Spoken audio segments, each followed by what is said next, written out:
Nice. Nice way to Nice. start. Nice way to start the show with Vince and Fanat. Help No, me, help me, no, Italian. yeah, it's Vin Infante. Yeah, but Infante. Okay. Bin Mm. Infante is here and drinking out of a large jug of water. Yes, because hydration is key, everybody. But I'm just going to roll back into what our conversation was. So the Orthodox Jews with the tunnels under. Can we talk? You're like New Jersey kind of guy. You're like my guy to have this conversation. And I said that my hat vibe and hair was like really leaning towards like tunnels. So can we talk Yeah, about what the heck is going on? yeah, I'm pretty sure I saw at least four guys that looked like you. Not just no no. one That would that was no one would doubt it. that was so freaking interesting because I actually didn't really know about it. The way I stumbled upon it is because there was a guy who felt so vindicated because Right? he was talking and people thought he was crazy because he's like, I swear to God, I'm not crazy, but I keep hearing Yiddish under the floor. And I live on the first floor. We have no basement. I don't understand. And so he was putting out a bunch of tweets, and people were like, this guy's nuts. And as soon as this story came out, all of his tweets, he retweeted and said, I was right. Vindication. Like, Vindication. Ah! I saw that story pop. I saw that story pop and I immediately called the first Jewish person I know. It was my father-in-law. And I was like, you guys building tunnels? What's happening here? Have you been going to New York and building tunnels? And he goes, I have no idea what you're talking about. And I was like, that's what they said. filming of it was even more interesting. If you saw the clips, they they started piling into the tunnels because the city came with cement mixers and trucks and they were going to fill the tunnels.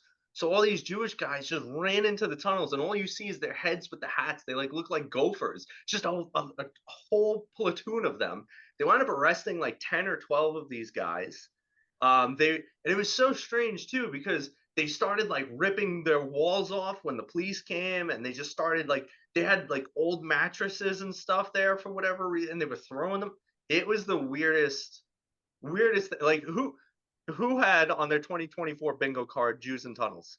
Who had I that? Anyone? mean, I'm gonna call a Buddy Griff. He's got some good, he would be the guy, but that's an intense, I don't even know that anybody else truly would have thought that would have happened. I mean, look, I get it. It's brilliant. I mean, there's a reason why the Jewish people are so hardy. These guys, we know how to like get it done. I say we because I'm loosely associated with my family, but we know how to get it done, man. I'm telling you, they will. You say COVID, they say, no, no.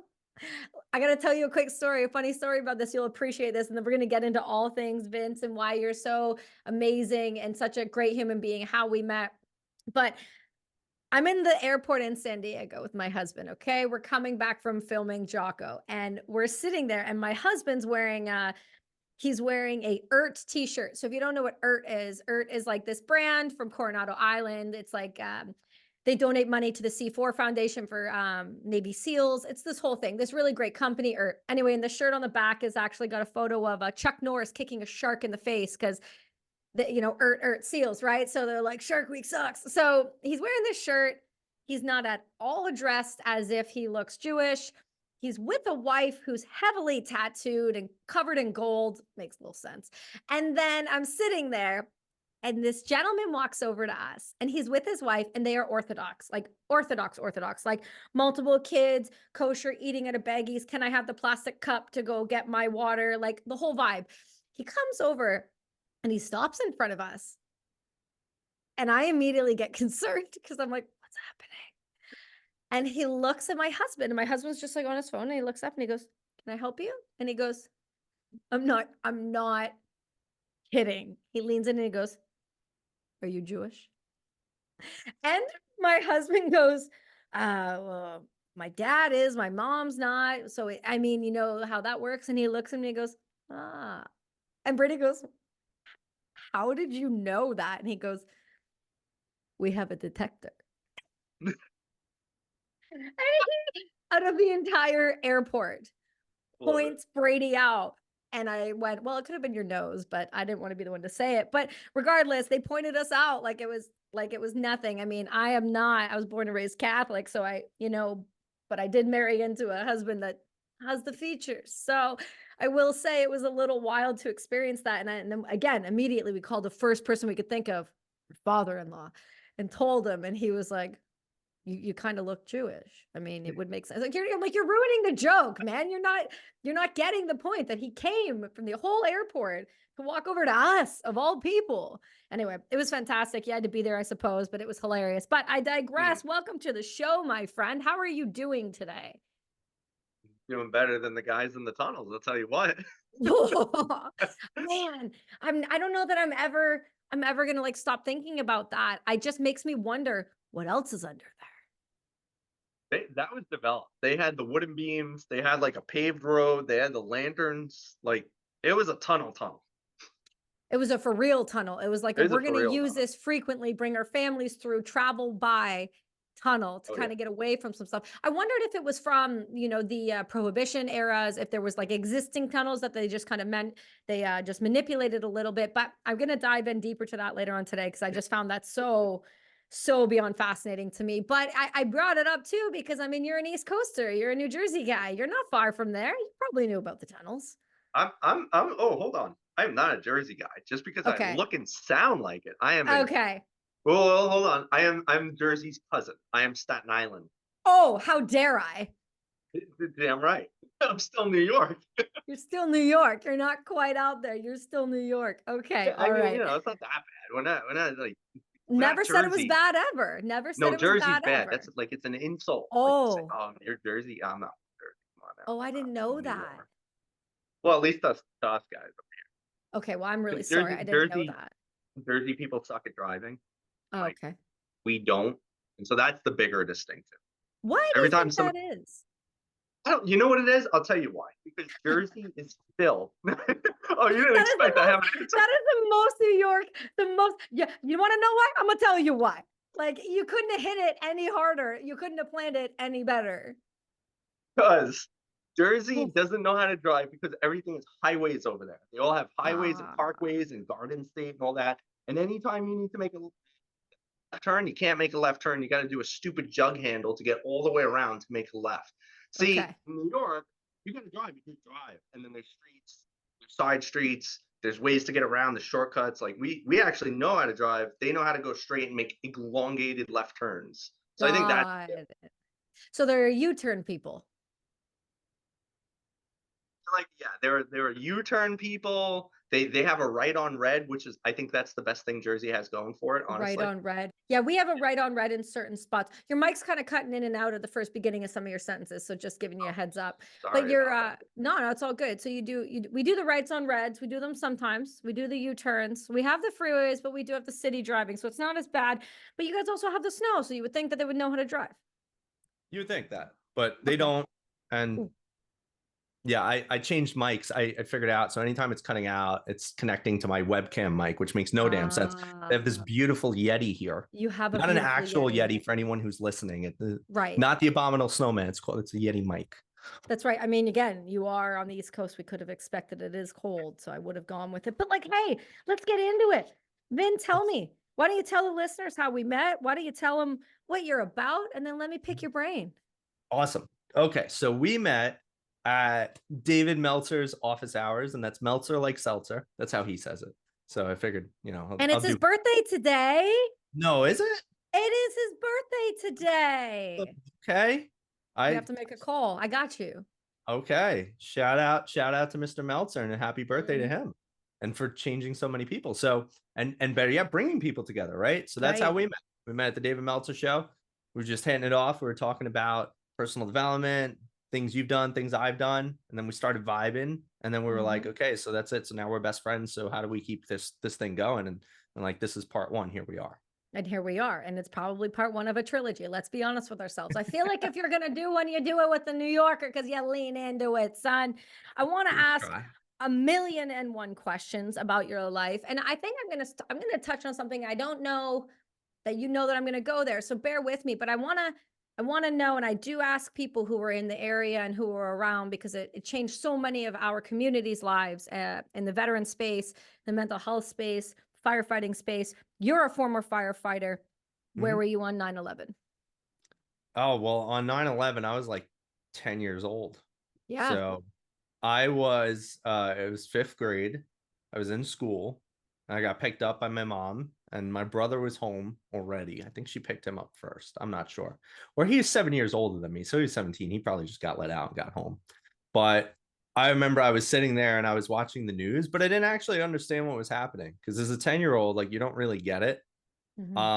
And I definitely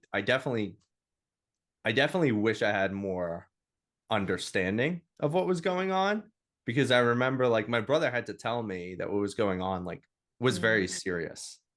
And this sticks in my mind because and I hope nobody sees this as terrible because I already acknowledged this is terrible. Actually, you could see it as terrible, just understand I don't believe this. When Right. I was like 10, and they were filming it, and again, I don't really know what was going on. All I saw, and this is the one thing that sticks into my mind, there was this really fat guy Mm. running and his tie Mm. was like slapping him in the face, and I started laughing hysterical. And my Right. brother's like, dude, like people are dying right now. I was like, what do you Yeah. mean? Yeah. Like that guy's funny. He's like, no, like this is really bad. Hmm. And I think that I was a pretty innocent kid, even though I'd always been an outcast and I had always gotten bullied. I always tried to look at like the sunnier side of things until eventually yeah, and we'll get into it, right? But like then I Hmm. had my battle with depression, all that. But I was always very lighthearted. Like I still believed in Santa when I was 10. Right. So seeing that, I didn't really understand it. And I'm glad that my brother kind of called me out and like let me know what was going on. And then fast forward is I was actually, as a firefighter, I was stationed at one of the houses that were one of the first due engines to the, respond to the World Trade Center. And Hmm. so one of the things that I would do as a probie is I would clean the glass and I Hmm. would clean the memorial and I would just kind of like take care of the wood and the glass. And, everything was obviously boxed off. So you didn't really have to do much. But it was an interesting feeling because 9/11 felt differently after that because I had sat there and I was like, it's very interesting to think that if this were to happen again, I might be the next guy in the memorial. And I was fully prepared for that. And my girl would ask me, she'd be like, oh, if that ever happens, you wouldn't go, right? I was like, what do you mean? Like, It's you my don't job. sign up to do a job that people call you a hero, right? Mm. And not do hero things. I was like, Mm. if duty called, I wouldn't like I would do my best to get home to you and my daughter because she even said that she's like, you have a daughter to consider. I was like, I would do my best to get home to you guys, but I would have to do whatever I have to do. I was like, so I hope you can understand that because that's even something that you kind of realize, right? It's like you never know Yeah. what's going to happen. Yeah, So absolutely. Yeah, no, it's a wild point. And the reason I bring it up too is because there's a lot of listeners that listen to the show that, the majority are Americans, but forget that they're even Americans. A lot of them are younger, right? And so even though you and I were 10 and 11 years old when 9/11 happened, somehow, I mean, you joined the fire service, you were in one of the houses, I joined the military, I served, the catalyst, it was such a catalyst, a massive point driving factor in a lot of people's careers, their decision making and their future. And so if I know people have had an experience around that, I like to ask because it shows perspective and it shows people because it does feel like this current generation below us, they don't know even what 9/11 is, some of them, and nor do they understand the impact that it had and how it shaped the globe. Because it wasn't just a thing in New York, it wasn't just a thing in America or North America, it was the globe. It was you know, this massive overtaking. So anyway, I always like to ask, but like let's talk a little bit about your childhood and how you got to this path of being a psychotherapist, working in mental health, how you became a performance coach, and really what you've done now, and how you're seeing your future shape out. sure. Well, my childhood was definitely interesting. I could go back to, I would say, virtually any grade year and tell you some form or experience that I had where I was bullied, outcasted, Mm. and there's really ones that stick out more than others. Like if we sit here, we could just like, let's go to kindergarten, let's go to first grade, let's go to second. Right. And we could do that. But I think there were a lot of definitely more significant moments. Like one time I got thrown down the steps. And then Jesus. after I got thrown down the steps, the dean blamed me for it It because tracks. I told him, well, this is the kicker, right? You're gonna love this. I told him, he said, well, what happened? I said, well, he yelled at me. He called me, can I say retard? Because it just did. I think you saw my face. I think you saw my face. I think you saw my face. So I mean, the kid called me that, right? He called me that. He says, move it. And and I said, I'll go when I'm ready. And then he said, no, you're gonna go now. And he threw me down the steps. Mm. But why would a kid, now for more context, I was like, I don't even know, maybe barely 5 feet. And the kid that told me to go was close to 6 feet. He was one of those weirdly tall middle schoolers. Mm. And you might be thinking, why would a 5 foot nothing kid tell a 6 foot kid, like, I'll go when I'm ready? Well, I was getting bullied so much that I enrolled in karate. And my sensei told Ah. me, you need to learn to stand up for yourself. So me being highly impressionable says, yes, sensei, I will. Okay. He said, well, the next person that tries to tell you to do something, you stand your ground. I'm like, yes, sensei, I will. I got thrown down the damn steps. That's what happened there. That's what happened there. And then, because I told the dean about that, he said, so you think you're a tough guy? He brought us into a meeting with the principal, said that I think I'm a tough guy and I'm picking fights. And then the principal and the dean said, well, since you're both at fault, nothing will be done. And I'm watching both of you, which Mm. means I'm going to get it worse, which I did. So that's kind of how it went in middle school. I also got pantsed by my middle school crush in the schoolyard. That Oh, wasn't, that's the worst. oh my God. And she was selling me. She was like, oh, I think you're cute. I'm like, you know my name? She's like, yeah.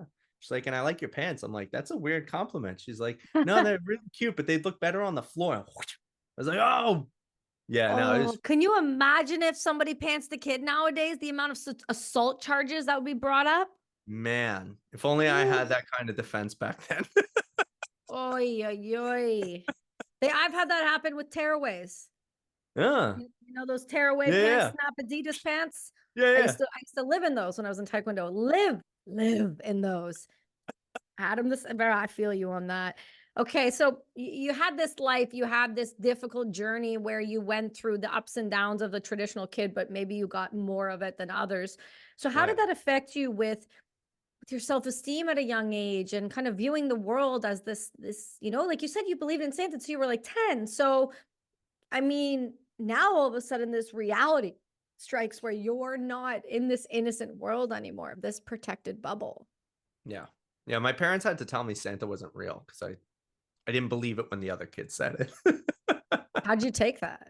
And brought to you by Mindful Meds. You guys have been seeing me take Mindful Meds for a little while now. Mindful Meds is a premium supplement company dedicated to supplying humans with the tools to improve their mental health, clarity, and performance, all while supporting their growth along the way.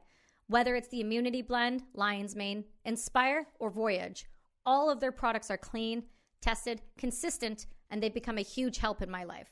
I found Mindful Meds over a year ago now, and I've never looked back. Go check out their website, mindfulmeds.io, and use the code BRASS at checkout. I mean, it's like any other kid. I really don't even remember. Right. Ah, And so that's how I kind of look at it. Like people are like, I won't lie to my kid. As somebody who grew up believing in Santa and my parents had to break it to me, I don't even remember how it affected me, which means it probably wasn't very significant because I remember a lot of other shit.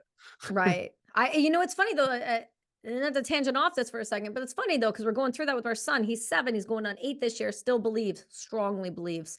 Here's the concern I'm falling into is that the ideology of lying to your child and then them finding out and going, because he's the kid who holds on and goes, but you lied to me about that. Mm, So what else are you lying about?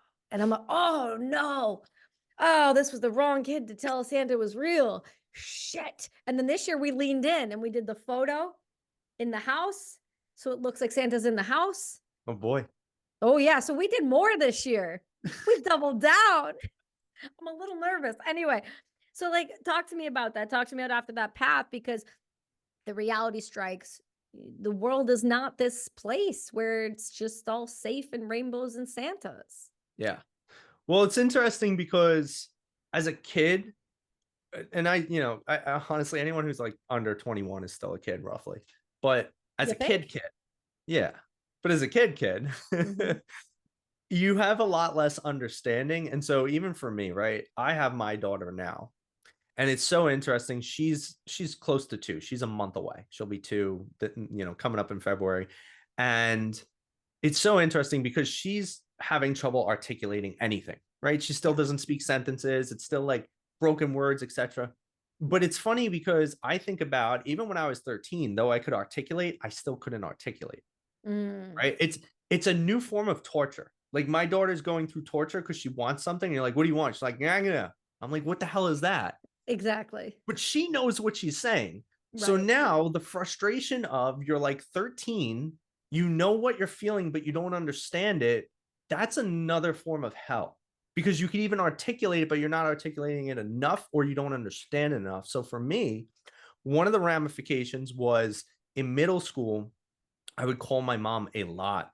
I would Mm. constantly have an upset stomach, like stuck in the bathroom, Well, anxieties. vomiting.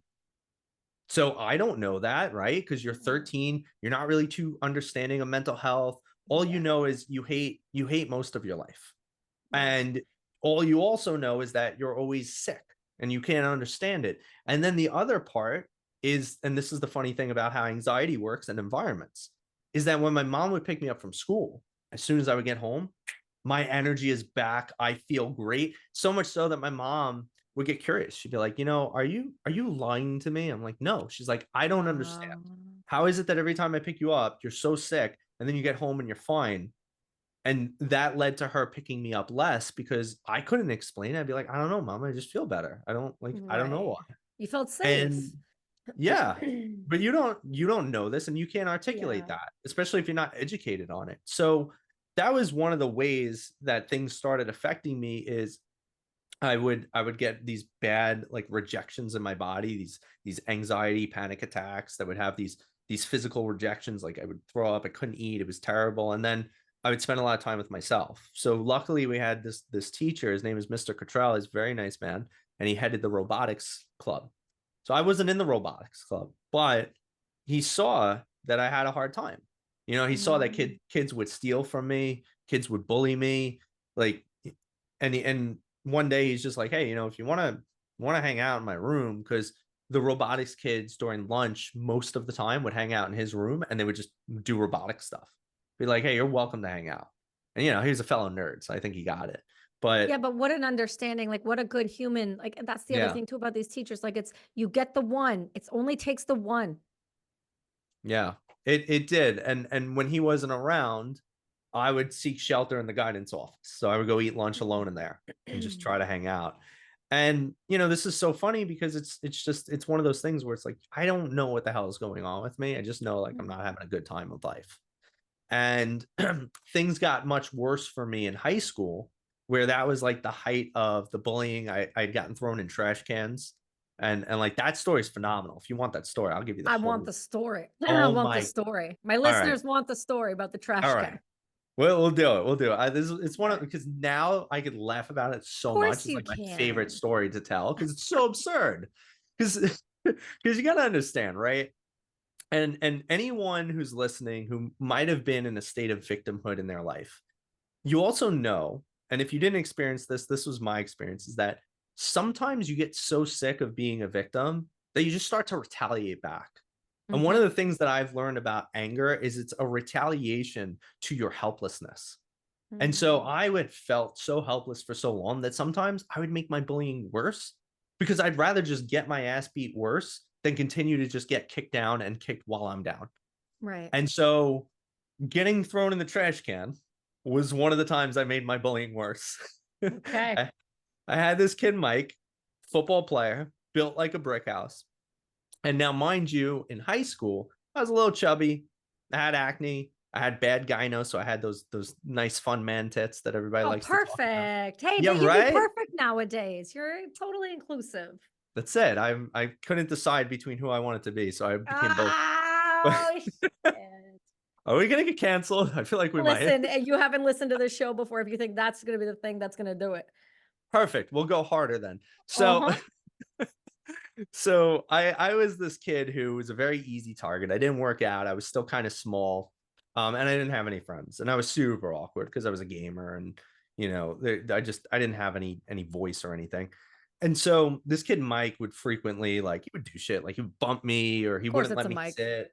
So it's always a Mike, you know. It's always a Mike. Mike So or a Brad. if there are any Mikes out there listening, I bet you're probably a bully, but I hope you're reformed. Oh, this is fun. So Oh, this kid Mike, he was interesting, you know. He would do those things like he would bump me, he would knock me into the locker, he wouldn't let me sit down in the school cafeteria or whatever the case is. And sometimes he would catch me in the bathroom and like push me around, throw me into the sink, or like one time he did kind of throw me a little bit like almost into the trash can, but I caught myself and I was all right, fine. However, I was being a dick because I saw him down the hall one day and he was like really far. I mean, my hallway was good and we locked eyes and I knew he saw me and I saw him and I was like, you know what? Screw him. And I was like, hey, Mike, you ain't going to do shit to me. Screw you, man. And I did you bolted jump? into the bathroom. Huh? Did you go in the trash? Did you jump in the trash can? No. Come on. The story's not that easy to Okay. understand. Okay. Okay. This is good. It's really going to be movie-esque. Oh, right. Wait until you hear how this Play it happens. out.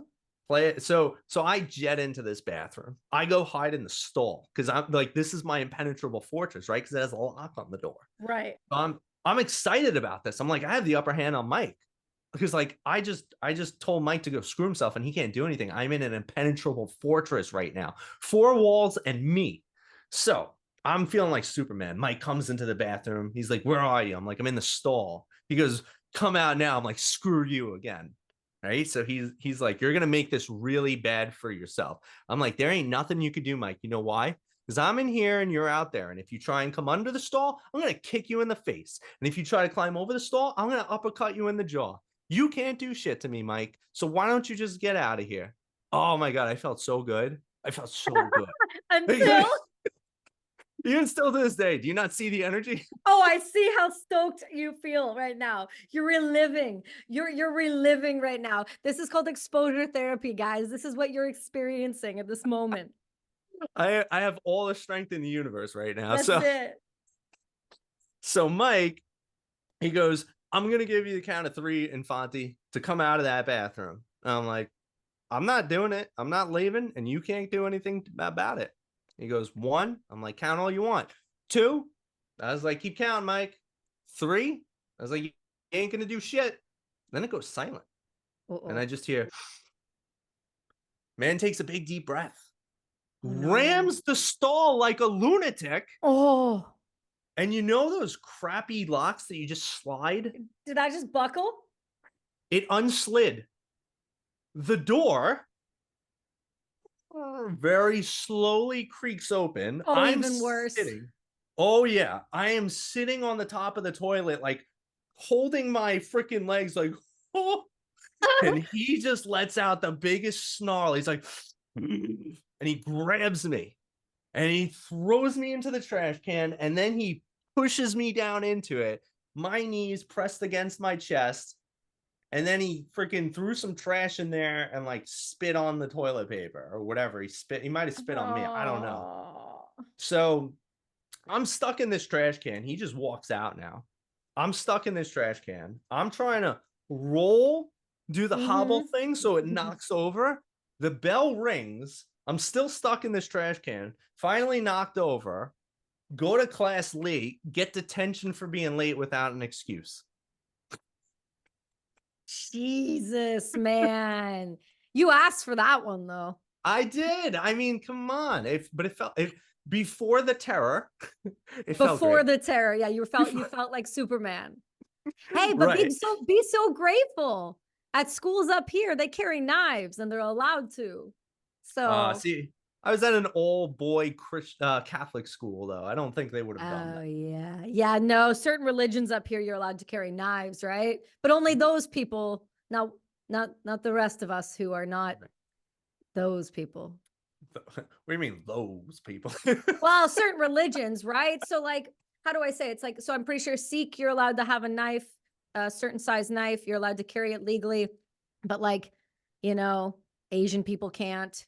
Black people can't, white people can't.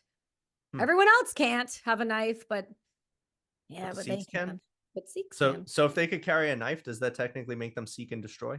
Oh, Jesus fucking Christ. Hey there, humans.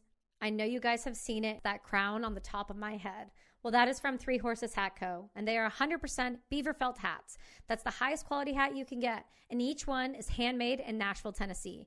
Three Horses does both custom and one-off hats. They've never made the same hat twice. So, if you design your own, they'll never make it again. If you feel like you can't find a hat that fits your style, that's all right. Go check out Three Horses Hat Co., use the code BRASS, get 15% off. Embrace the fever. Live the dream. I can't. That'll get us canceled right there. That shit will do it. Oh, I'm pretty sure it's Sikh. I'm pretty sure. I'm not 100%. Let's look it up. Let's look it up together. Let's look it up Oh, together. okay. I'll Can get up Chrome. Sikh carry? Hold on. I love how that popped up on my internet search. Oh, Yeah.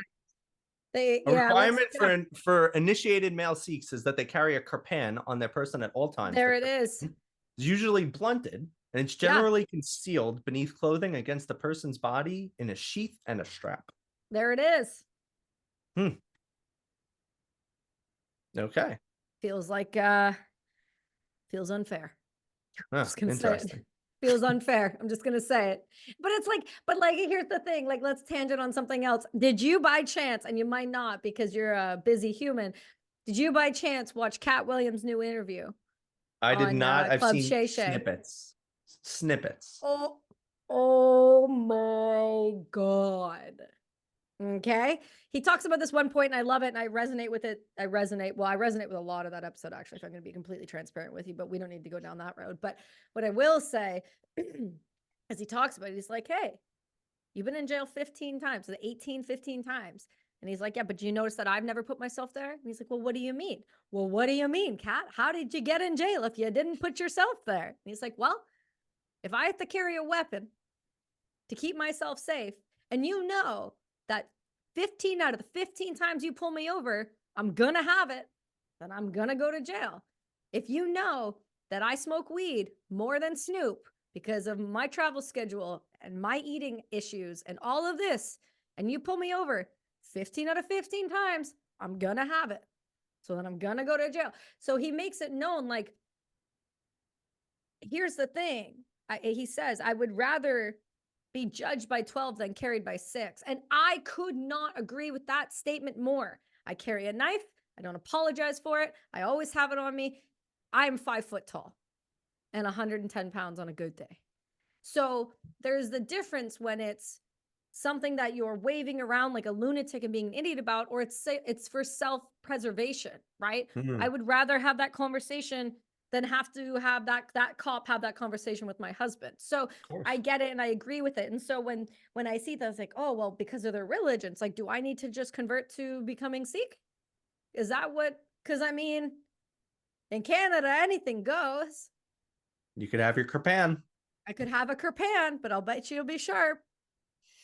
That's all I'm saying. Anyway, says they could be dull. It didn't say they had to be. It could be, didn't have to be. Exactly. I know, but then I'd have to cover up this beautiful, obnoxiously long hair. And I mean, this hat vibe, it's too good to give up, man. It's too good when you got a hat from Three Horses. It's too good to give up. Talk to me about how you decided to go from this, and you're a child, so there's only so much you can do here, but this victim mentality as a child to this incredible self-worth and this idea that you can change a billion people's lives and that you can really lead people to do the next great thing. Talk to me about that gap, how we got there. There was a lot. There was a lot in between there. I mean, so as I said, the worst of the bullying was in high school. Mm-hmm. And honestly, the funniest part is that that's what sparked change, but it didn't actually take place, right? And I think so many people, maybe some of your listeners even resonate with this, is like, you have the awareness that change needs to happen.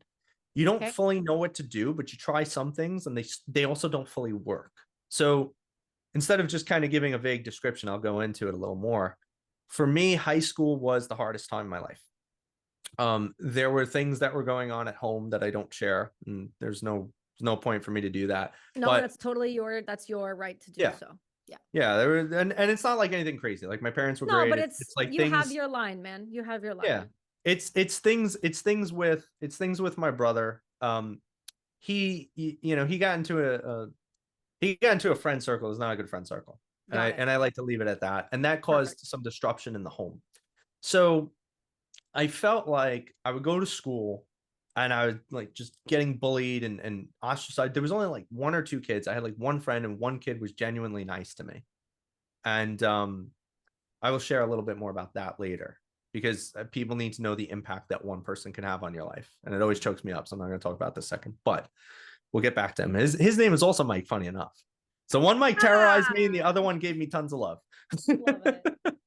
So I was getting terrorized at school.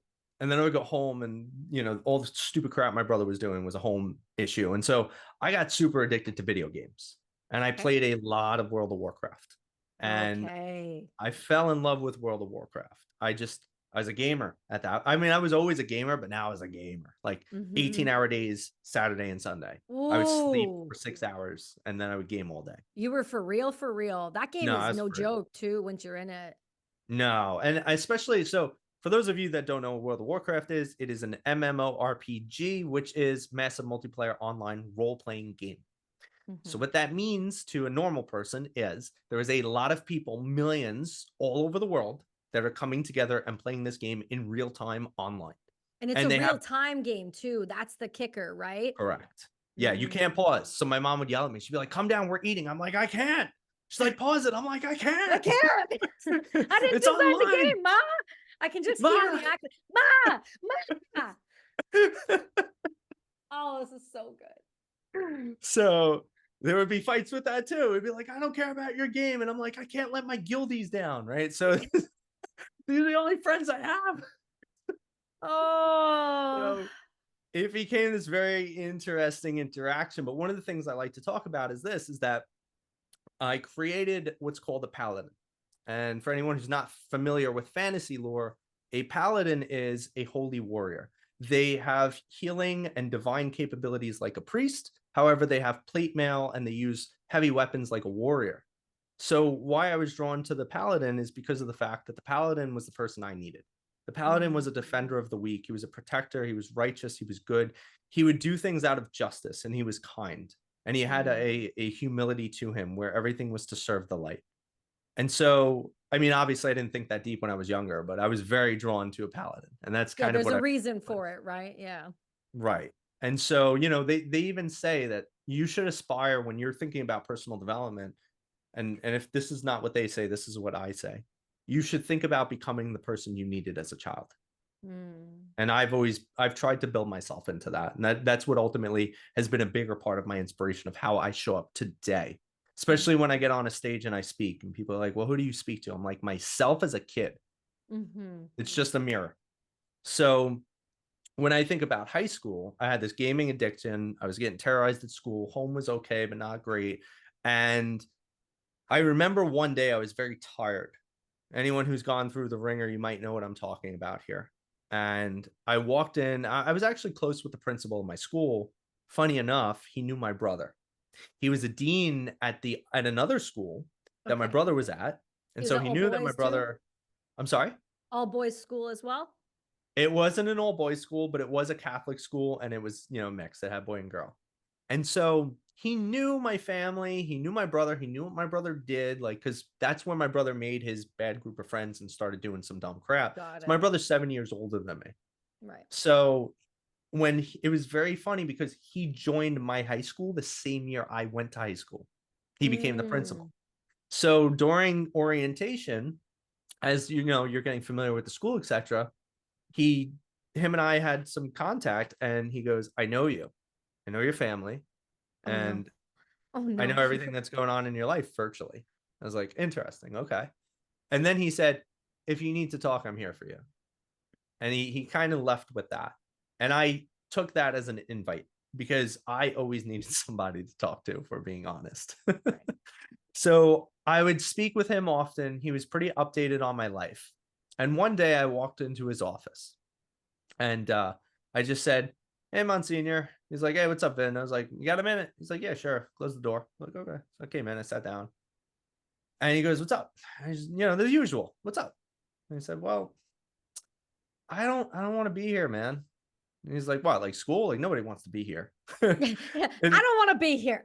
it's like, I own this place and I don't want to be here, right? But I'm pretty sure he knew because he was a Yeah. very insightful man. Yeah. And he goes, "What, school? Like trying to break the tension?" Mhm. But it didn't work.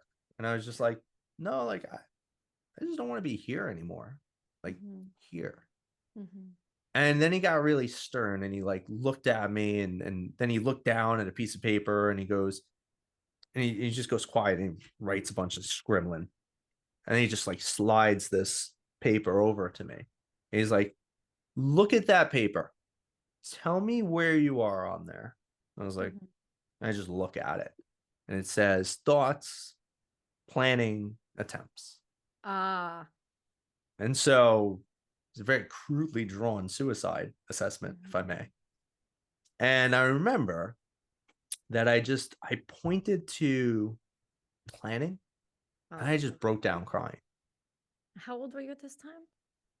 I was like 16 or 17. It was either junior or Jesus. senior year. And I remember that moment was one of the hardest moments because, he had me essentially confront that my only thought of how life will get better is if I don't have to live it. And Mm. it, you know, I, it's the hardest thing you're ever going to have to do is, in my opinion, is to admit that that's what you're feeling. Mhm. And still to this day, it doesn't feel great, but I think it's important. It's a really important conversation. Yeah. And he said, "Do you need me to call somebody?" And I said, "No." It's like, you don't have to call anyone. Don't worry about it. Um, I'm not going to do it. But the reason I'm not going to do it is because even though I felt like nobody in the world gave a crap about me, Mhm. except, and that's the except, is my mom.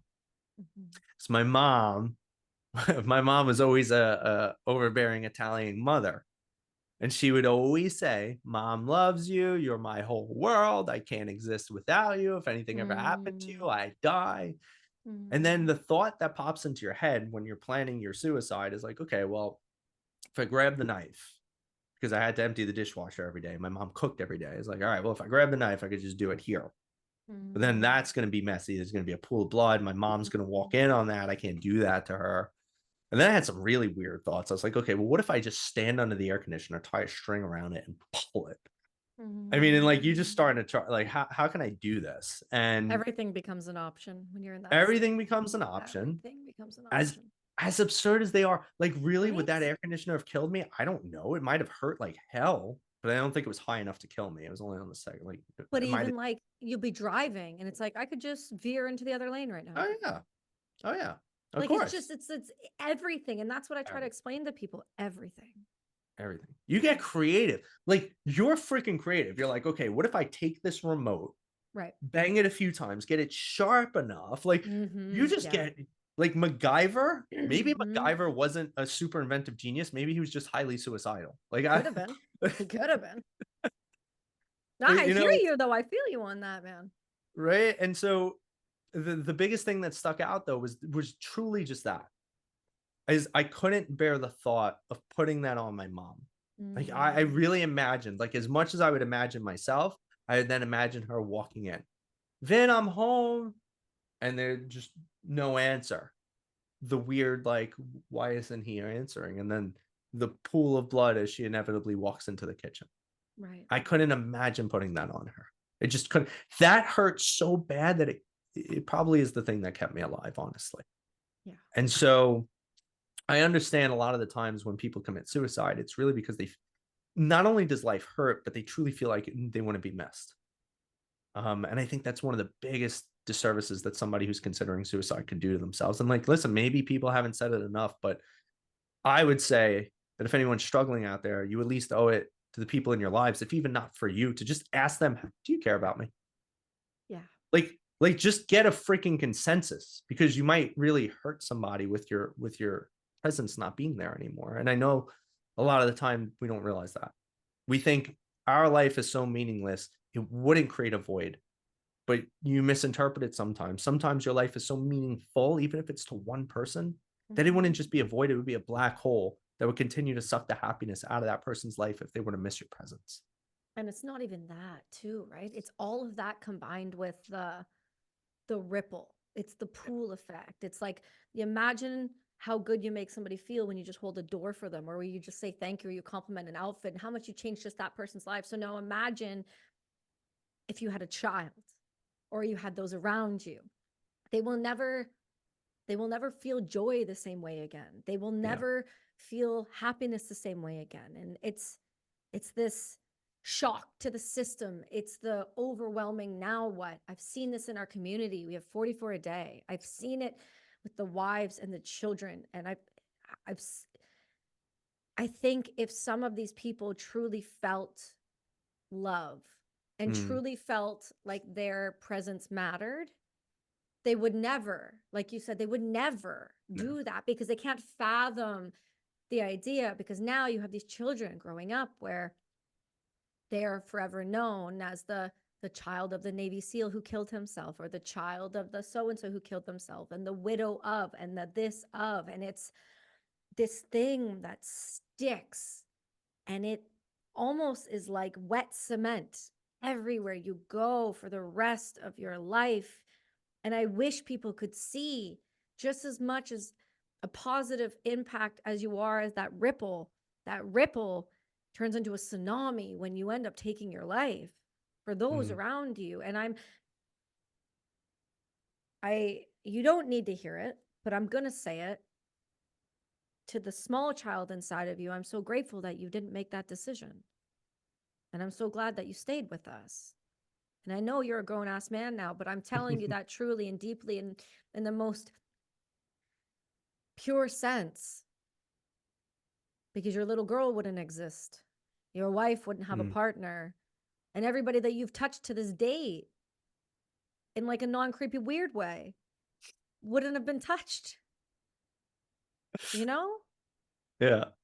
And Yeah. Of also, to be honest, to the man that you brought it forward to, he would never have forgiven himself for not course. stepping in, right? Of course. I think that it is such a permanent solution to what can be such a temporary problem. Oh my And God. no matter, right, no matter how bad it is, it's never even as bad as it seems. Like it just feels bad because you're in it. And sometimes you get tired of stumbling around in the dark, and I get that. There is a light. You just might not be you might be so close, right? Like you're stumbling around in the dark, but the light is right around that bend. That's why you can't still see it. Or you You're are the you're light, gonna give up. Yeah, or even you that. are the light. And you're just so blinded by it, you're not even able to see it. It's like when you look really brightly into a red light or a flashlight, it's like you're blinded by it. It's dark because it's so bright. You know what I mean? Sometimes you can't see outside of yourself to see that you might actually be that light. You were that light for your mother. You were that light for your family. You were for that light for those around you. But you're just so close to it that it looks dark. Mm, I just, oh, yeah, yeah. You don't I'm realize. no, you don't. And I'm so grateful that you didn't, man. And I'm glad that you talk so vulnerably about that, because men in particular, I find, struggle with the shame and the guilt of even having the thought, not enacting it, not even planning it, not carrying it out, but just having the thought. How did Yeah. you how did you move through that? Before I get to that, I want to say one Yeah. one big thing that I thought about is I've done I've done a lot of work on myself. But one of the things that I keep finding time and time again to ring true is as a man, the worst thing you could feel is incapable. And I Mm. think that's why it's so hard for guys to talk about suicide or thoughts about it, because what that means is you're incapable to live life. Like, forget being incapable of providing for a family, for being able to be a rock for your woman, for being able to be a good father, for being able to be, excelling at your job. All of that pales in comparison to the fact that you don't even feel capable to handle life in that moment.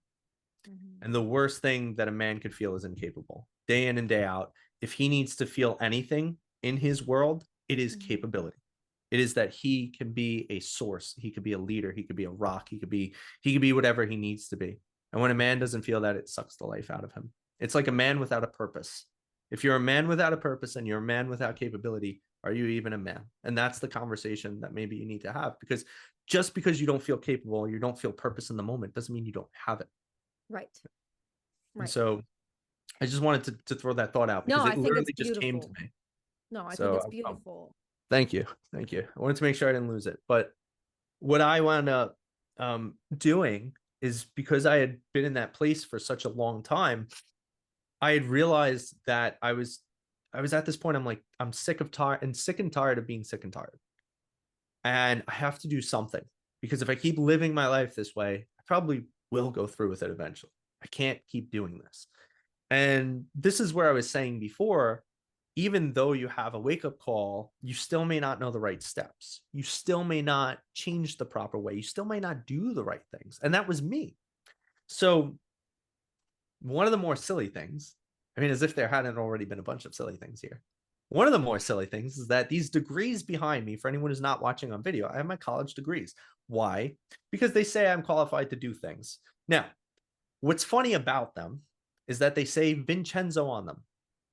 My name is not Vincenzo. Sure it is. No, it isn't. It literally is not.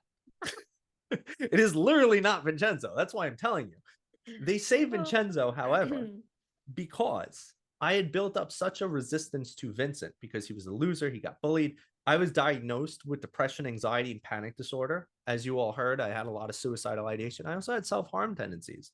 I would cut my shoulder. See, I wasn't one of those people that did it for attention though. Like, I didn't cut my wrist. I cut my shoulder, like a real man. Ah. Real, like, I want to keep it hidden. Mm. I was suffer in silence, truly. Anyone who's listening, don't you do that. Don't you Yeah, dare. don't You do pull that. someone. We don't do that But at all. I was creative. Anyway, these were all the things I was struggling with: panic disorder, anxiety, depression. I was like, why would I want to be this person? This person sucks. Yeah. And so I said, let me reinvent myself. I'm going to be Vincenzo. All my college transcripts, writing Vincenzo on them. First up, why the hell does nobody check that? How is that even possible? Yeah. Second, Oh. secondly, it sort of worked. I started also going to the gym. I Mhm. started changing the way I dressed. I grew out a beard. In Catholic school, you can't have a beard. I Mm. started spiking my hair, and I really started taking just image more seriously. And it was kind of like that movie, The New Guy. Whoever hasn't Yeah. seen it, this kid was a total loser, gets thrown into this school that nobody's ever heard of him, and he comes in, he's just, who are you? I'm the new guy. And like all of a sudden he's cool. And that was kind of me. So, Kelsey, before you asked, like, how did I navigate self-esteem and confidence? I didn't have any. Mm. So there was also that component of imposter syndrome of, what if people find out I'm actually a loser? So that was one Mm. component. So even though my image changed, the inner work didn't happen. So now, when I didn't have my first girlfriend until I was 18. And so it's very interesting because now I'm out there in college, right? And I'm single and girls are interested in me. I have no clue. Like, girls were like, yo, what's wrong with your friend? They would say that to my friends. They'd be like, what's wrong with him? Like, I was flirting with him and he just like walked away from me, and they'd be like, oh, don't mind Vin. He doesn't get it. Like, you could sit naked in his lap and he would still think that you're not interested in him. Right. And then guys started like becoming my friends, and I started having friends, and I started getting some attraction from girls, and I didn't know what to do with any of it. So now there's anxious attachment style. If a girl wasn't texting me all day, every day, she wasn't interested in me. Mm. Now there's, if the guys aren't inviting me out or they do anything without me, they're actually planning on dropping me as a friend. Mhm. So everything continued to always go back to, I'm not good enough for anybody, which would Mm. do like, I became a chameleon where people were like, what do you like? I'd be like, no, anything. What do you like? They'd be like, oh, I like this. I'm like, dude, I want to try it. And I would go all in. And so I would jump into people's hobbies. Like, I remember at one point there was this game called War Machine. Mhm. Is this tabletop game where you would buy the miniatures and you put them together and you paint. Like, I was still a nerd. But the kid I met that did that, he was a cool nerd. He was surrounded Mm. by girls, he's cool, he worked out, etc. So I was like, oh man, I want to be like this kid. So I went in, I bought like $400 worth of tabletop shit for this game I never played. just so that we could spend almost every day together playing this game. Right. Right? That desperate for connection, affection, and approval.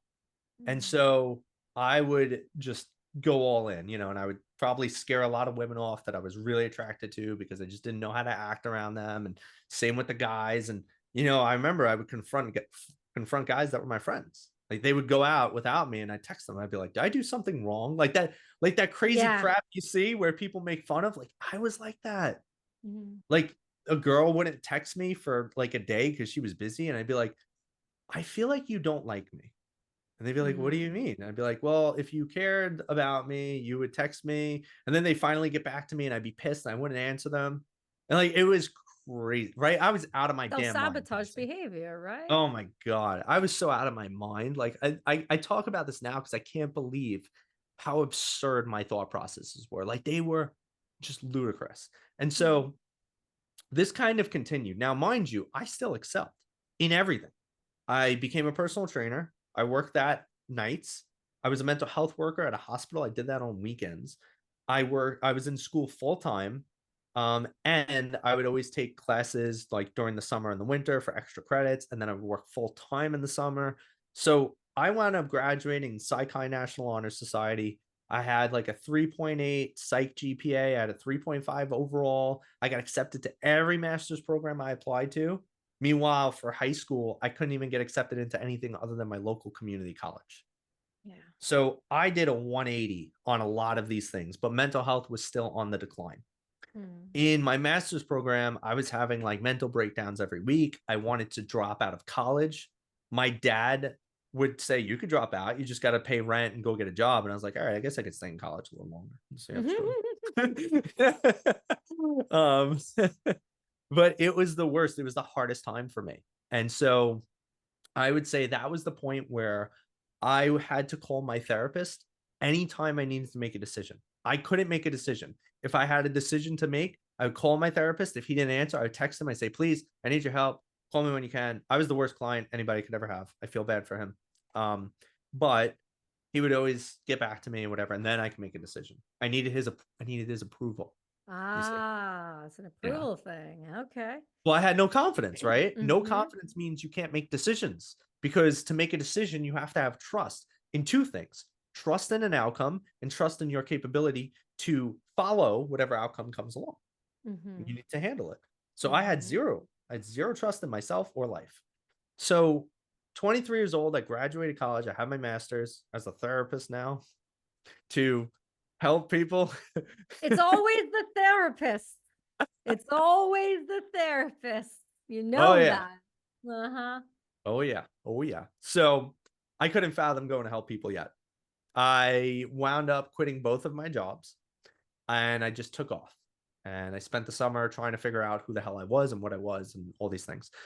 So I had a very life changing moment that summer because society tells me, as a straight white man who is moderately okay good looking, with a hot girlfriend, a fast car, which I had a Camaro SS with a performance exhaust in it, 455 horsepower. It's my You're one gift of to those myself. guys. Oh, yeah. Vroom, vroom. So Oh, Jesus. I had that, had the hot girl. I started getting tattoos. I was considering, like, hey, I'm getting my body to a place I want it to be. Like, I'm looking good. I have my license to practice psychotherapy. I'm 23 years old. Like, society tells me this is it. Like, you're pinnacle. Mhm. You're the peak, right? Still miserable, still depressed, still anxious, now angry, Mm. right? 'Cause you got Because, all the things society said you do the check the boxes and then it'll have the perfect life. right. And even better, I was born with the bonus of being a straight Mm. white male, I mean, back right? then. Yeah, yeah, yeah. When it mattered, We're when not my 24, privilege was we're in still alive and 24 now. well. Yeah, yeah. Where white privilege really kicked in a gear there. Yeah. It was Uh-huh. great. I had a credit card with unlimited credit score. It was phenomenal. Now it's gone. I don't know. It just disappeared. Anyway, so So it was like, I have everything. Why am I miserable? And then there's the other side, right? Not only does society say you should have all these things and then you'll be happy. However, then there's the other side that if you have all these things and you're not happy, you're not grateful, you Mm. have a terrible perspective, people Mhm. can't empathize with you. It's like, you have a fast car, a hot girl, a good body, and a degree at 23 years old. It sucks for you. Like, Yeah. people are more likely to make fun of you and then talk shit behind your back than actually care about why you don't feel good.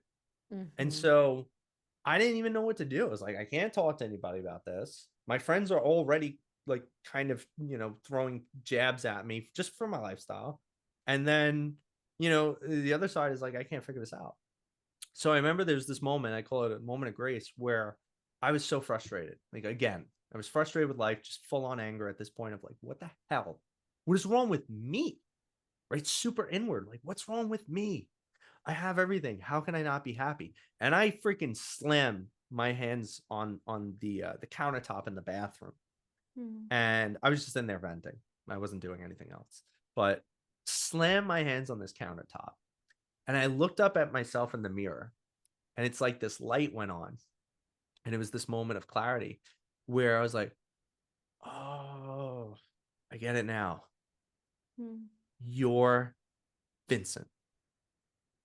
And see, that was the first time in 7 years that I said my actual name, like my real name, not Vincenzo, Vincent. But why was that so important?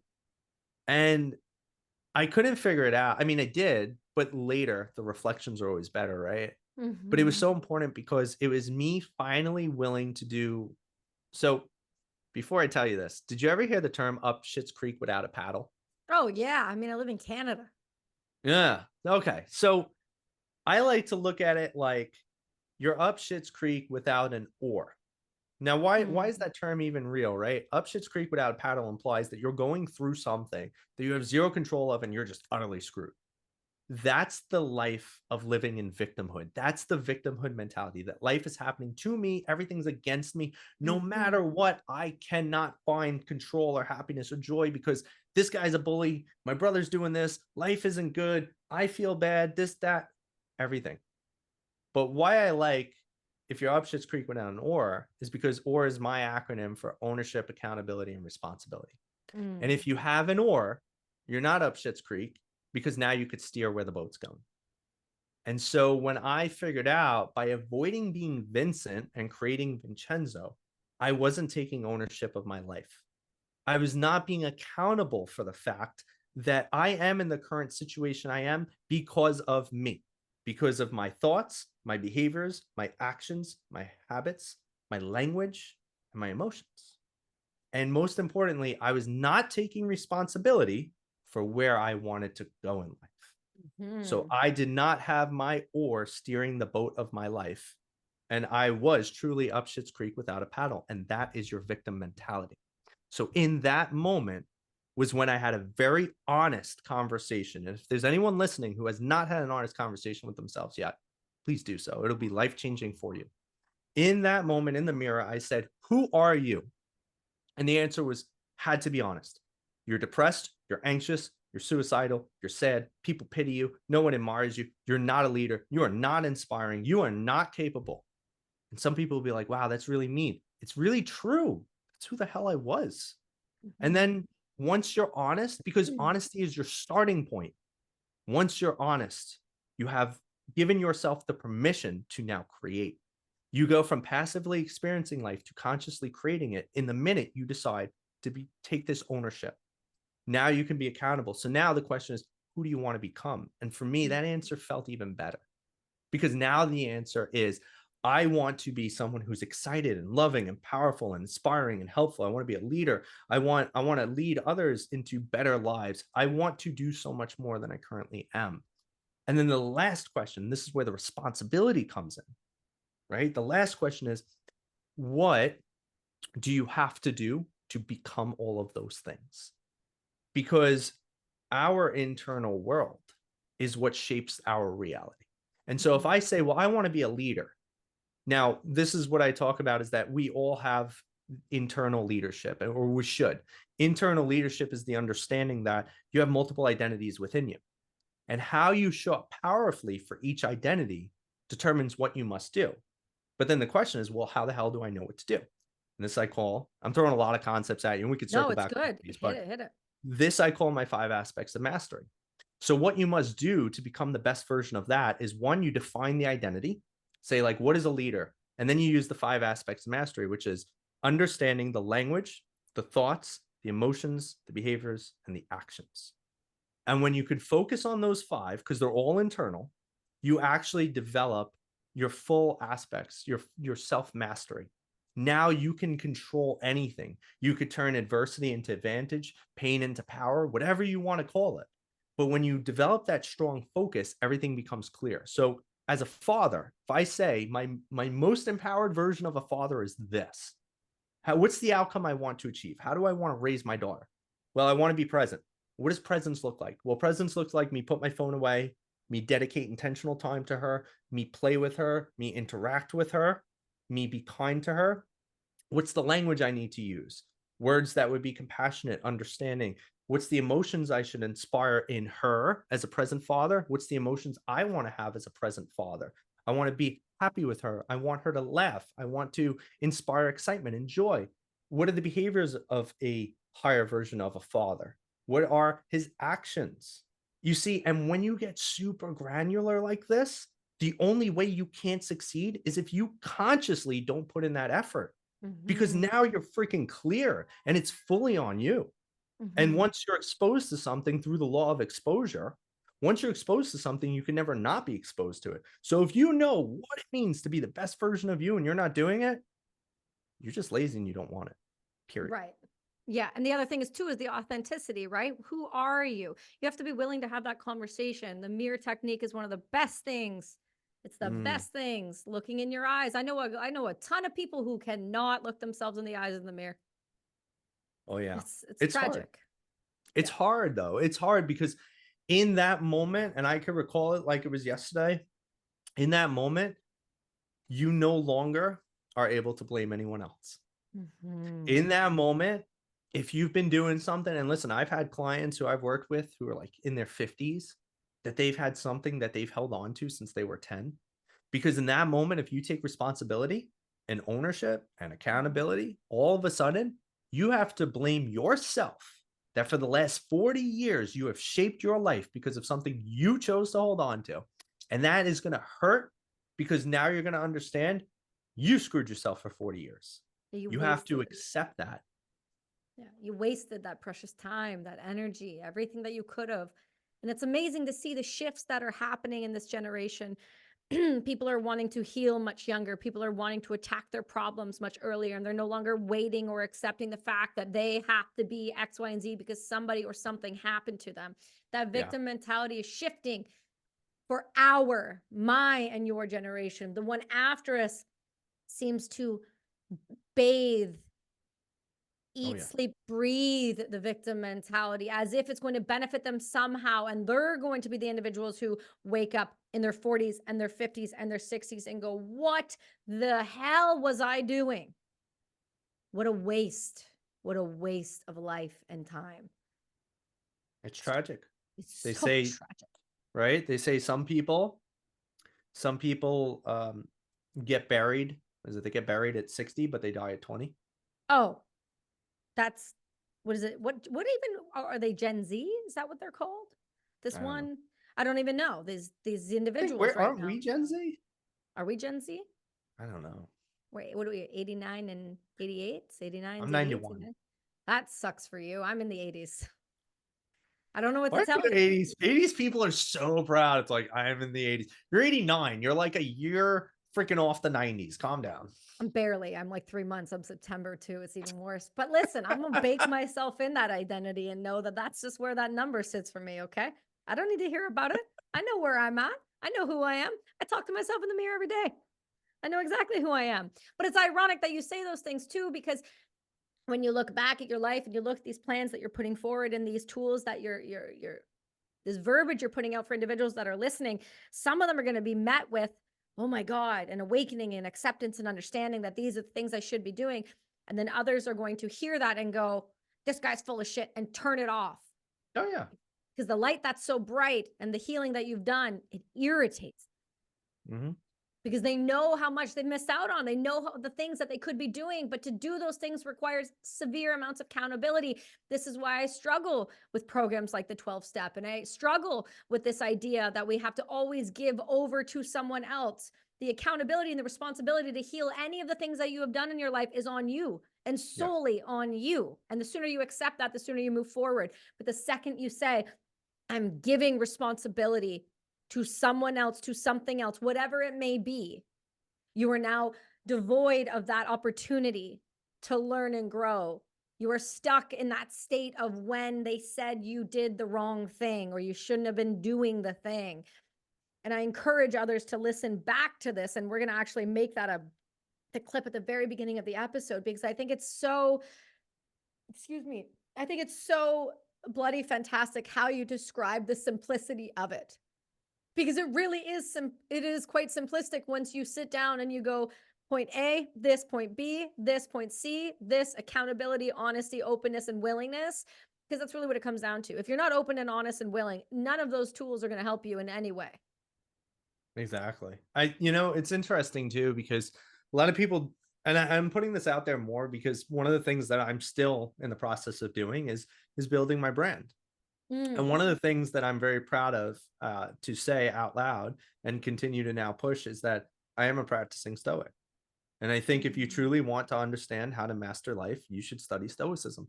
Stoicism, in my opinion, is the original form of self-mastery. I mean, it is, right? Like, that's what a Stoic believes. Stoics are not people that are cold, heartless. And we've used that for a while, right? It's like somebody has no affect and no emotion. Like, wow, they're very Stoic. It's like, that's not Stoicism. No. That person is disconnected from reality. That's not Stoicism.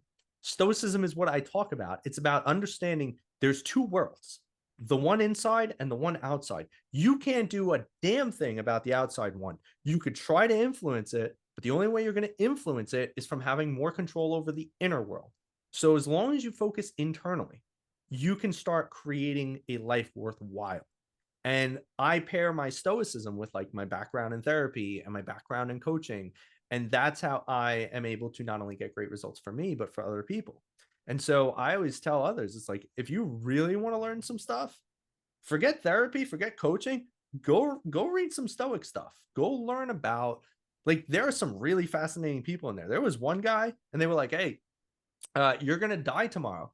He's like, all right, what are you going to do? Somebody was like, hey, skip town. It's like, I'm not skipping town. I'm going to have a party tonight. He's like, why would you do that? They're going to kill you. He's like, they're going to try and kill me anyway. And if I leave, they're going to hunt me down. I'm going to party tonight. Like, don't get me wrong. That's like, that's a true Stoic, because Stoicism preaches you have the opportunity to meet every experience with enthusiasm in your life. Jocko Willink says some pretty interesting things too, is like, every time something goes wrong, he's like, good, right? Like, but why does he say says good in real life? But it's fine. Right. Well, that's what he says in his stories, right? But what's the intention behind that story? Is good because you have some sort of opportunity. You have a way to look at it with enthusiasm. I look at life that way too. And don't get me wrong, we're all humans. I say I'm practicing. For instance, I didn't know for the longest time why they call it a therapy practice, but they call it a practice because you're supposed to continuously do it, right? Right. So anytime you say I'm a practicing Stoic, I'm a practicing coach, I'm a practicing therapist, I still do not believe and don't think I ever will fully arrive. But that is also the power of striving for self-mastery, is that you know that there are always ways you can do those shifts. You could always inspire more, be more, do more. And that doesn't have to be discouraging. People get discouraged by that, but it should be enticing and exciting to know that you have an opportunity to not only go through this life, but to constantly find things to do. How boring would life be if you've ever truly made it and there's nothing left to do? Wouldn't that suck? Like, that's why you see billionaires and millionaires and all these people who have a ton of money, who sell their companies, and they're still miserable and depressed. They're still struggling. They still don't know what to do, but they have all the freedom to do it. They don't know how to handle it. Yeah. Yeah. So that's it. I always encourage it. Just have fun, build your life. Just keep building it and keep focusing on this, and everything will be good. Well, and that's the other thing too. I love that you said it's like, this life worth living, but I believe it's this life worth dying for. I think we have this idea that we should always be building this spectacular life. But when I look back at my life, the defining moment and the question I always ask myself, am I living a life that's worth dying for? Am I living a life that others, I will ask them to go fight for me, or I will have people stand up for me? Is it a life Mhm. worth dying for at the end of the day? Because ultimately, whether we like it or not, wars are going to exist, things are going to happen. We are always going to ask innocent people to go fight for ourselves. But what are we asking them to go fight for? Is it worth them dying for? And if it's not, then you better look yourself in the mirror, correct your shit, and make it so that when the 18 and 19 and 20-year-old go out and start putting their life on the line for you, their life is worth dying for. Because I'll tell you right now, most of those people right there, they if they knew the way you were acting, they would not go. If they knew what they were actually going to do, they would not go. Yeah. So you damn well better be showing up and living a life worth dying for. Forget living for. I want to know that if I'm going to send people to protect you, it's going to be worth it. And it's that idea that, when you have children, I don't want to show them how to just exist. I want to show them how to live. Are you willing to live for your family and for your children? Are you willing to live for your neighbors and for those around you rather than just exist because you were here? We're all here, but it's what we choose to do at the time when we are here. And if you're not doing anything with it, then don't you dare ask others to go die for it, because you don't deserve it. I agree. You Yeah. have to it's about being a beacon. Why Mm. I want to be a speaker so bad, or I should say why I became a speaker and why I continue to want to do so, is because of the fact that now obviously when I was in, high school and college, which were some of my darker days, we had the internet, which was great. The internet was a great invention, even though we had, at least at the start, we had the dial-up. I'd get kicked off when there was a phone ring. Used to yell at my mom, "Mom, don't answer the phone, I'm playing a game." Oh, I remember that. And I remember as YouTube and started coming out, and Google and all this stuff, and it started becoming a lot more mainstream. I would listen to speakers in my dark days and my dark hours. And I remember there would be times where I was trying to improve myself, and I would be getting up at like 4 a.m. And the only thing that would be heard in my house was Les Brown yelling at me over the microphone. And it was those things where I could feel them breathing life into me.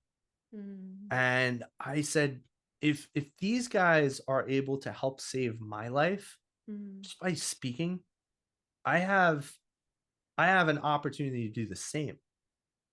And I feel like if I am someone who's capable of doing that, I don't just have an opportunity, I have a responsibility.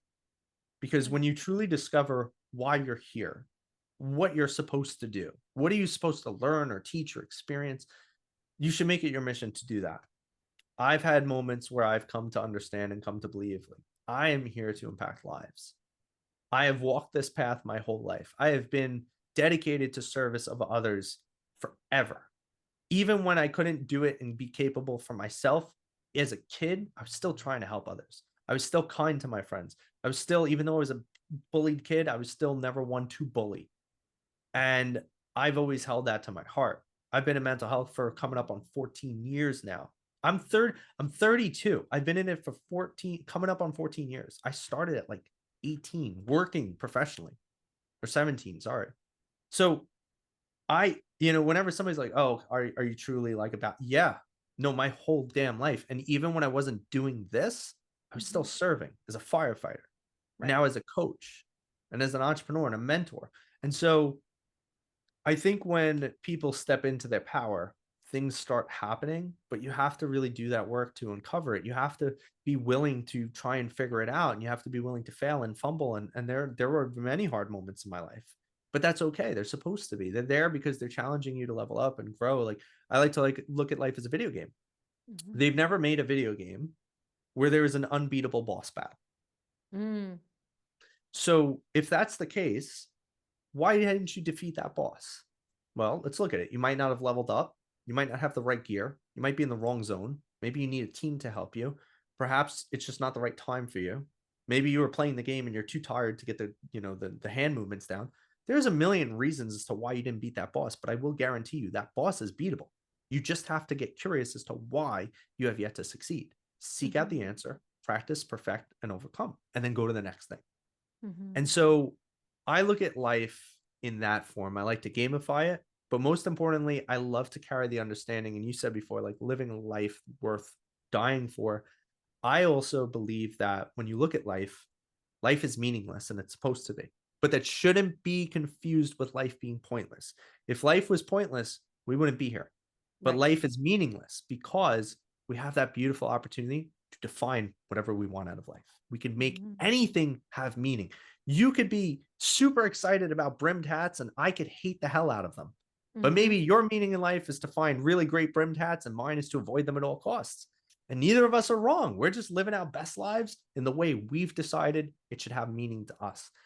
And that's also one of the things I love about your title of Brass and Unity. That's actually how you create unity, is understanding that everyone has different meanings and that we should all be excited about everybody figuring out their meaning and living that version. And that purpose, right? We all have it. We just have to find it. The second you find your purpose, everything explodes. Yeah. Everything explodes. But we have a generation of individuals who run around with no clue as to what their purpose is. We have a generation of individuals who wake up and go, I don't have a direction. I don't have a purpose. I don't have a God. I don't have anything other than a fucking blue-haired person on TikTok yelling at me that I need to be somebody else when I just want to be myself. But nobody has shown me how to be myself. What's wrong with just being the self that you're born with? What's wrong with just accepting the person that you are? Why do we have to always change the thing? Why can't we improve on the thing? Why can't we improve on the life that we've been given? Right. It's so difficult for me. I see it so often. It's so easy for you. It's so easy for you. It's so easy for you. It's so easy for you.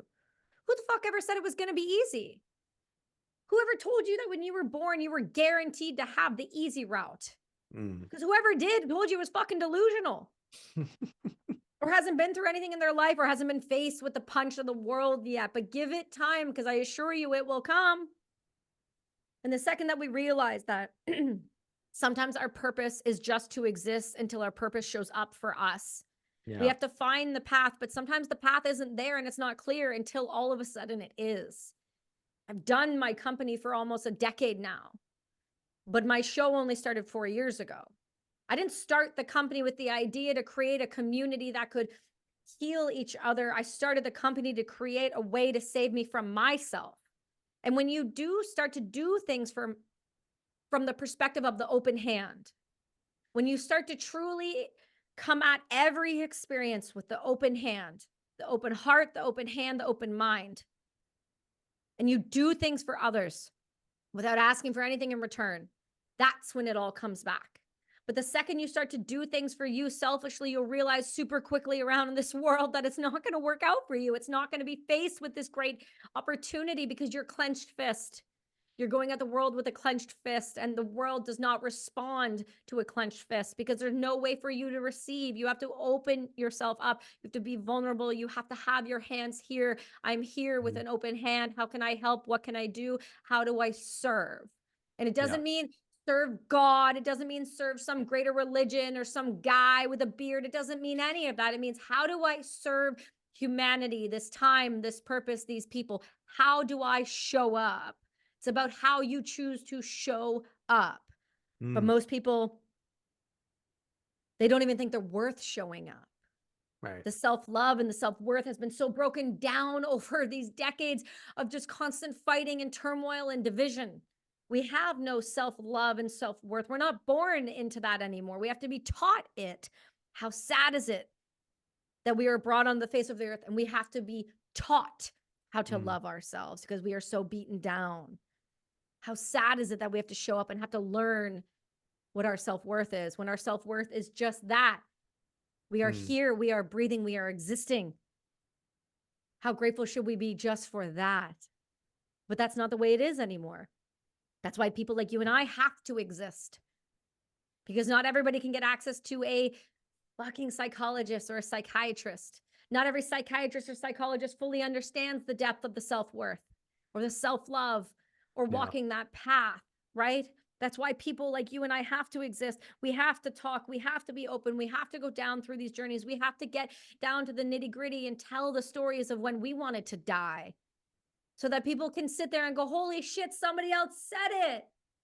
Somebody else made me feel what I was feeling, but I'm not alone in that. And I never had to be alone in that. I could be something greater, but I needed someone to grab my hand and say, hey, buddy, it's okay. It's fucking okay. Because you have to feel that shit to heal that.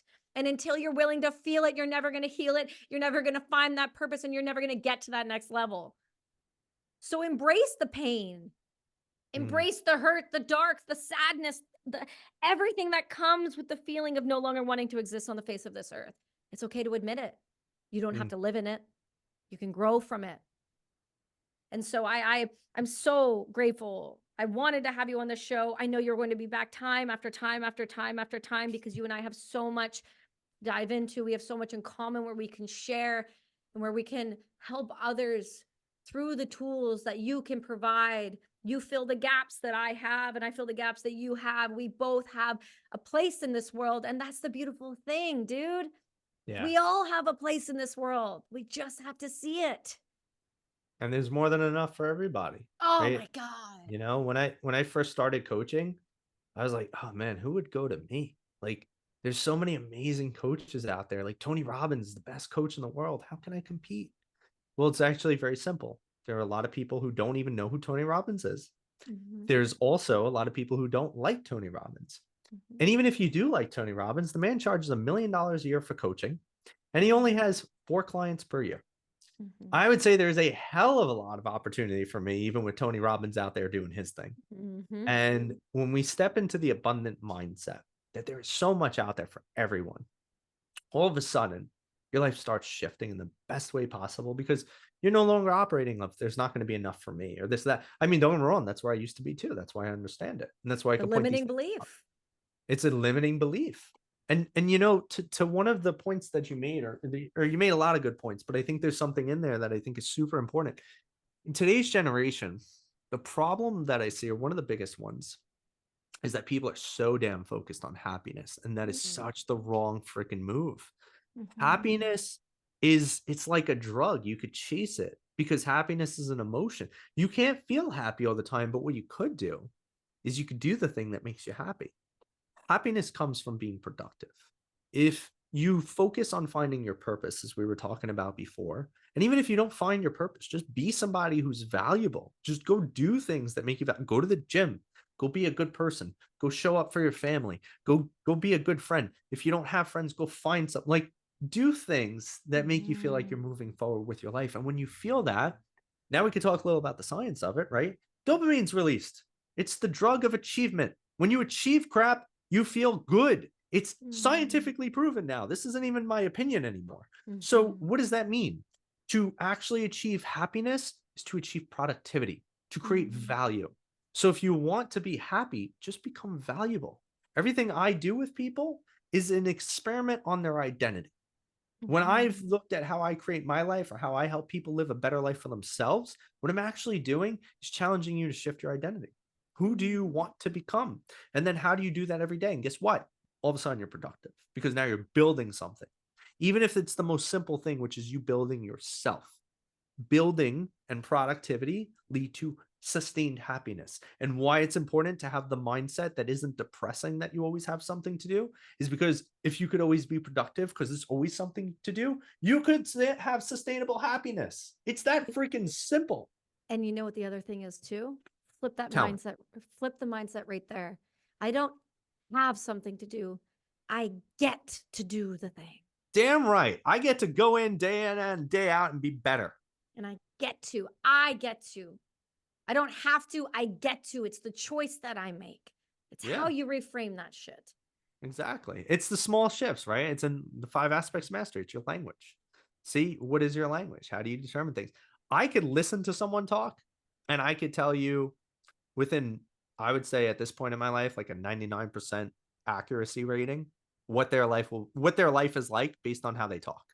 I don't need to know their past. I don't need to know what they're doing in their life. I don't need to know what their future goals are. I don't even need to know what their home is like. if you talk to me for an hour and I just ask you questions, the language you use is going to tell me everything I need to know about you. Absolutely. It's so crazy because humans are so easy to understand if you just freaking pay attention, which again, Listen. if you listen, right? Which it all just comes back to again of like, if you're just careful and intentional, like those Mhm. 5 aspects of mastery, I stand by those things. Like I created Mhm. that shit because that's what changed my life. But if you're just intentional, how am I showing up? What is my behaviors, my actions? What are my thoughts? What am I thinking? What's my language? What's my emotion? What are these patterns? Mhm. 95% of everything we do is just run on autopilot in the subconscious mind. That's the average. So if you're telling me that there's some aspects of your life that you're not happy with, where does that exist? It exists in your 95% subconscious. Do you know how you change it? Become conscious. Bring It's it like to the awareness. That's bring it to the it. awareness. I put out a story yesterday that probably got more likes than more of my other recent stories. And the story on my Instagram simply said this is like, if you want to change your life, the easiest way to start is before you do anything, ask yourself a yes or no question. Is this getting me closer to the person I want to become in my future? Yes or no? Like, that's Mhm. it. It's a yes or no. Like, oh, I say I want to move on and heal. Should I text my ex? Oh, well, yes or no, bro. It's a yes or no. Everything in Mhm. life could be a yes or no if you want it to be. Humans are Mhm. just, we make shit complex, but Of everything could be course we yes or do. no. Of course we do. We overcomplicate it, so then we have an excuse when we fail. I Yeah. didn't do Not the my fault. thing. I showed up a little Yeah. late. I'm Yeah. always a late person. No, you're a late Yeah. person because you don't give a shit. Yeah. That's it. Yeah. Try. You don't want to show up. You're not ready for that. Okay, that's okay. Cool. When you're ready for it, you'll show up correct. It's like Hmm. that idea, like our friend Renee, our mutual friend Renee that we met, brilliant man. He posted something the other day and it's like, how do you stand out? When you go into these rooms, how do you stand out? Like, how do you speak? How do you carry yourself? Your body language, because he's really big on that, right? And he's saying all these really great things. And then I just said, or a great fucking outfit. And he's like, you're right. Because it matters. What you wear matters. What you eat matters. Who you hang around matters. The energy. What do you tell yourself before you walk in a room? What do you say? I don't know if I belong here. Well, I don't give a shit if you think you belong there. You're about to walk in there, so you damn well better act accordingly. And if you don't know how to do it, then look up how to do it. There's so much abundance. There's an abundance, and that is the word for the year. It's abundance, it's abundance, abundance. There's so much. The excuse that you're unhealthy no longer exists with the amount of technology. The excuse that you don't want to try anymore no longer exists because there's gyms on every corner. There's fucking outside exists still. Like there is no longer excuses for your behavior. So when you say, I did X, but I should have done this, then that is just telling me that you're not ready to make that step. And that's okay. Yep. But if I am your coach and you say, I want to do this, then you damn well better start doing the thing. Otherwise, what are Yep. you paying me for? Exactly. You Right? you need to become a person of your standard, a person of your word. Like me. I'm very happy to say that I've definitely become a man of my word. And I can say that too, even full transparency, which I have never been transparent, at least on this podcast, or honestly anyone. Let's just go with that. I'm always open because I believe you should lead with vulnerability because it becomes your invulnerability. But Mm-hmm. for example, would you say, Kelsey, that I've shown up with some good energy here today? That I seem excited and into this, right? Yeah, you're a present guest. You're like the dream guest. It's easy. Well, thank you. Can I tell you 10 minutes before our podcast, I literally turned around to my girlfriend and said, I really don't want to fucking do this podcast today. Why is that? I was just having a pretty crappy day. I had a crappy day. I've just things stacked up early this morning. I got a crappy Mm-hmm. workout because I let myself get distracted while I was in the gym, like answering text messages. Mm-hmm. And I never do that.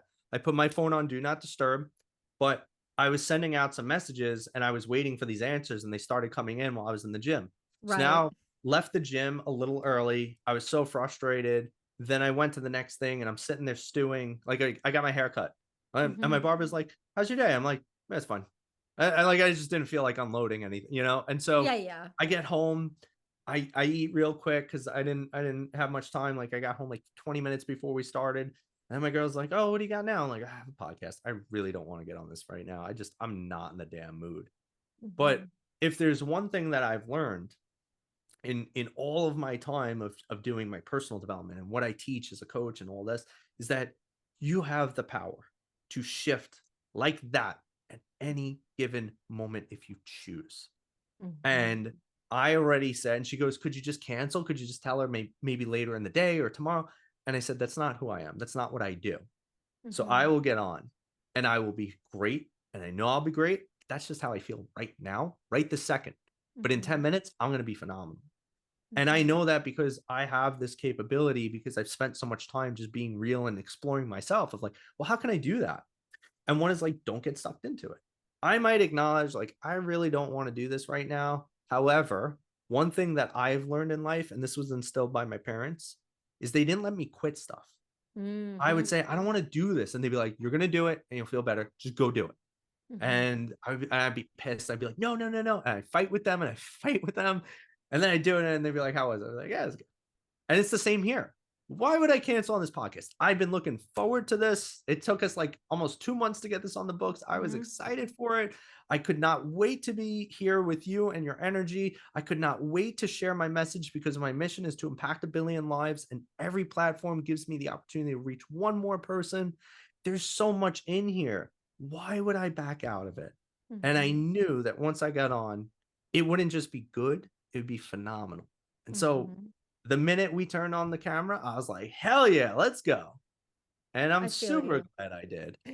I feel you. And I'm so glad you did too. And you're going to come back. But I can tell you, like, trust, I did not want to go outside in 35 degrees with a wind chill with the -10 and go sit in a fucking tub full of ice. But I did it because I know you can wrestle with your thoughts. You can wrestle with this idea, but you're wrestling with the shadow self. You're wrestling with the ego, the thing that the self sabotaging behavior that comes up that stops you from being who you can be.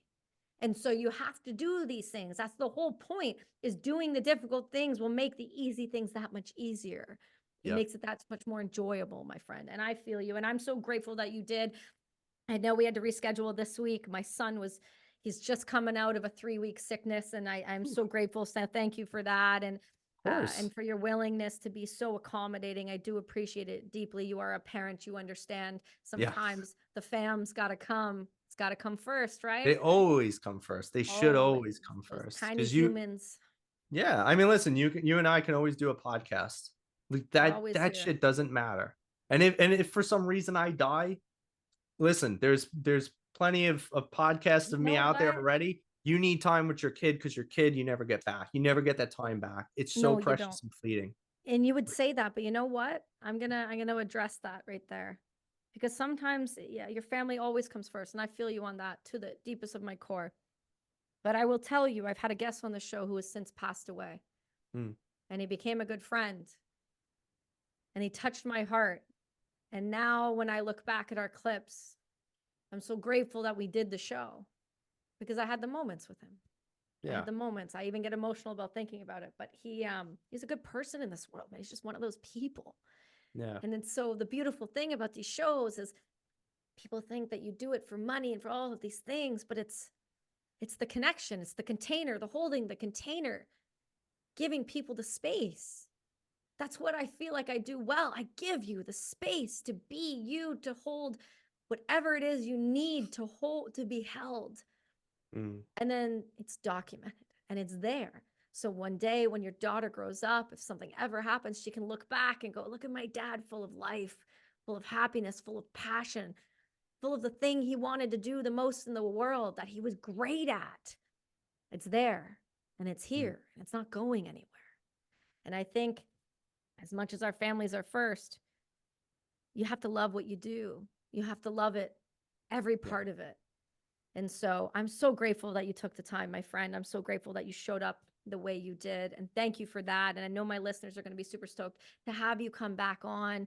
And I'm going to chat with you as soon as we get off here. But before we go, please tell everyone where they can support you, work with you, hire you, and be in your circle moving forward. Thank you. Yeah, of course. Well, as I said before, but I'll say it again, is the pleasure is mine to, one, know you, and two, to be able to connect with you. So thank you for having me. Um, People can find me on my website, It's just my name. It's www.vincentinfante.life, and then .life because like SEO play, and I'm a life coach and live your life, damn it. So not .com or anything else, .life. And you can find me on social media. It's vin.infante on Instagram. TikTok is same thing. Twitter. Like I'm Vin Infante everywhere. I don't do the Vincent because honestly, let's be real. Like my mom calls me Vincent when she's mad at me. In fact, she does it all. She's like Vincent Arturo Infante, and I'm like, ooh. Ooh, that got Yeah. intense. That's the tough one. So we like to stay far away from that. It's like you just call me Vin. I'm not in trouble with any of y'all. Maybe. I don't know. Maybe somebody's gonna We'll call me find up and be like, out. your podcast sucked, you were offensive, and I'm calling you Vincent. I'm like, you called me Vincent. That's the Well, one I'm the most upset about, actually. well, they should have said, they should have known what they were watching. Be honest with ourselves. Amazing. Well, we're going to put everything in the show notes so everyone can follow you and find you. Again, it's my pleasure. I cannot wait to have you back. You stick with me. Everyone else, see y'all next week.